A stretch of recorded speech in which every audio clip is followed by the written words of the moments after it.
መጽሐፈ መክብብ ምዕራፍ 6 ከፀሐይ በታች ያየሁት ክፉ ነገር አለ፣ እርሱም በሰው ላይ እጅግ የከበደ ነው። እግዚአብሔር ለሰው ሀብትንና ጥሪትን ክብርንም ሰጠው፣ ከወደደውም ሁሉ ለነፍሱ አላጎደለውም።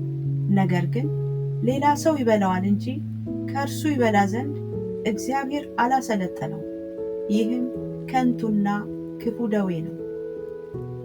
ሰው 100 ልጆች ቢወልድ እጅግ ዘመንም በሕይወት ቢኖር ዕድሜውም እጅግ ዓመት ቢሆን ነፍሱም መልካምን ባትጠግብ መቃብርንም ባያገኝ እኔ ስለ እርሱ ከእርሱ ይልቅ ጭንጋፍ ይሻላል አልኩ።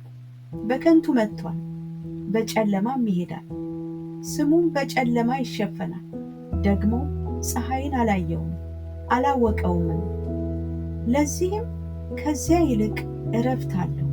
1000 ዓመት 2 ጊዜ በሕይወት ቢኖር መልካምንም ባያይ ሁሉ ወደ አንድ ስፍራ የሚሄድ አይደለምን?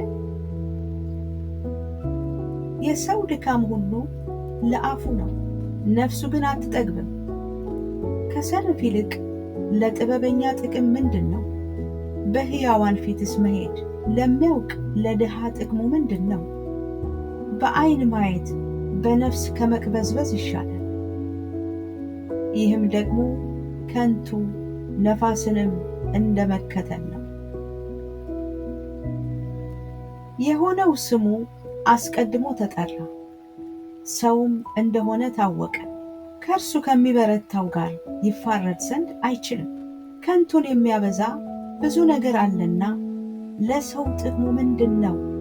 ሰው በከንቱ ወራቱ ቁጥርና እንደ ጥላ በሚያሳልፈው ዘመኑ በሕይወቱ ሳለ ለሰው የሚሻለውን የሚያውቅ ማን ነው? ወይስ ለሰው ከፀሐይ በታች ከእርሱ በኋላ የሚሆነውን ማን ይነግረዋል?